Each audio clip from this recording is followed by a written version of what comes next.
Hi friends, ഇന്ന് ഞാനേ നിങ്ങളൊരു ഹാങ്ങിങ് ബ്രിഡ്ജ് കാണിക്കാൻ കൊണ്ടുപോവുകയാണേ. എവിടെയാണ് ഈ ഹാങ്ങിങ് ബ്രിഡ്ജ് ഉള്ളതെന്നല്ലേ?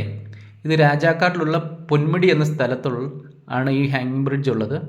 അപ്പം ആ ഹാങ്ങിങ് ബ്രിഡ്ജ് കാണാൻ ഒത്തിരിയേറെ സഞ്ചാരികൾ വരുന്നുണ്ട്. അപ്പം നമുക്ക് ആ ഹാങ്ങിങ് ബ്രിഡ്ജ് ഒന്ന് പോയി കണ്ടാലോ? അപ്പം നമ്മൾ ഹാങ്ങിങ് ബ്രിഡ്ജിൻ്റെ അടുത്തേക്ക് ഇങ്ങനെ പോയിക്കൊണ്ടിരിക്കുകയാണ്. കണ്ടോ, ഒത്തിരി സഞ്ചാരികൾ വരുന്നുണ്ട് ഇവിടെ ഈ ബ്രിഡ്ജ് കാണാൻ വേണ്ടി. അപ്പം അതിൻ്റെ നേരെ മുൻപിലേക്ക് നമ്മൾ നടന്ന് പോയിക്കൊണ്ടിരിക്കുകയാണ്. ഒത്തിരി ചെറിയ ചെറിയ കച്ചവട സ്ഥാപനങ്ങളൊക്കെ ഇവിടെ ഉണ്ട്. അവിടെ നിങ്ങൾക്ക് എൻജോയ് ചെയ്യാൻ കഴിയും. അപ്പം നേരെ നമ്മൾ അതിൻ്റെ മുന്നിലെത്തി. ഇതേണ്ടോ, ഇവിടെ രണ്ട് സൈഡിലും ബ്ലോക്ക് ചെയ്ത് വെച്ചിട്ടുണ്ട്. വണ്ടികളൊന്നും ഇതിലൂടെ കടത്തിവിടില്ല. നമുക്ക് ചെന്നിട്ട് ഫോട്ടോ എടുക്കുകയും വീഡിയോ എടുക്കുകയൊക്കെ ചെയ്യാം. പണ്ട് ഇതിലൂടെ ജീപ്പും വേറെ വാഹനങ്ങളെല്ലാം പോയിക്കൊണ്ടിരുന്നതാണ്. അതിൻ്റെ ബലക്ഷയം കാരണം ഇത് ഇപ്പം തടഞ്ഞു വെച്ചിരിക്കുകയാണ്.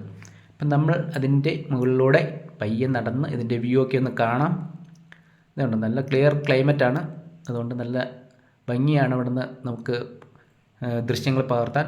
ഇതുണ്ടോ, ഈ കാണുന്നതാണ് പൊന്മുടി ഡാമിൻ്റെ കെട്ട്. അവിടെ നിന്നും പൊന്മുടി ഡാമിൽ നിന്നും ഒഴുകി വരുന്ന വെള്ളമാണ് ഇതിൻ്റെ അടിയിലൂടെ പോകുന്നത്. ഇപ്പോൾ ചെറുതായിട്ടാണ് ഷട്ടർ തുറന്നിരിക്കുന്നത്. അതുകൊണ്ട് വാട്ടർ ഫ്ലോ വളരെ കുറവാണ്. അത് ബാക്കിയുള്ള ഷട്ടറെല്ലാം തുറന്നു കഴിഞ്ഞാൽ നല്ല സ്പീഡിൽ നല്ല ഒഴുക്കിൽ ഇതിലൂടെ വെള്ളം കടന്നു പോകുന്നത് നമുക്ക് കാണാം.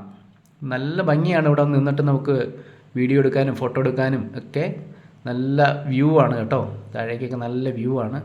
രണ്ട് സൈഡിലും നല്ല ഡെൻസ് ഫോറസ്റ്റാണ്. വലിയ മലയുടെ ഒരു താഴ്വാരമാണിത് കേട്ടോ. നല്ല ഭംഗിയുള്ളൊരു സ്ഥലമാണ്. അപ്പം ഒത്തിരി ആളുകൾ പല സ്ഥലത്തു നിന്നും ഇവിടെ വന്ന് ഈ ദൃശ്യങ്ങൾ പകർത്താൻ വേണ്ടി വരാറുണ്ട്. ഇത് ആസ്വദിക്കാൻ വേണ്ടി വരാറുണ്ട്. അപ്പം നിങ്ങൾക്കും വരാം. ഇതുണ്ട്, ഇത് നല്ല സ്റ്റീൽ റാഡിലാണ് പണിതിരിക്കുന്നത് ഈ ഹാങ്ങിങ് ബ്രിഡ്ജ്. അപ്പം നമ്മളതിൻ്റെ മേളിലൂടെ ഇങ്ങനെ നടന്ന് ഇതിൻ്റെ ദൃശ്യങ്ങളൊക്കെ പകർത്തിക്കൊണ്ടിരിക്കുകയാണ് കേട്ടോ. വെള്ളം ഒഴുകുന്നതൊക്കെ. അപ്പോൾ ഇവിടെ വരണമെങ്കിൽ നിങ്ങൾ രാജാക്കാട് വന്നിട്ട് നേരെ പൊന്മുടിയിൽ വരിക.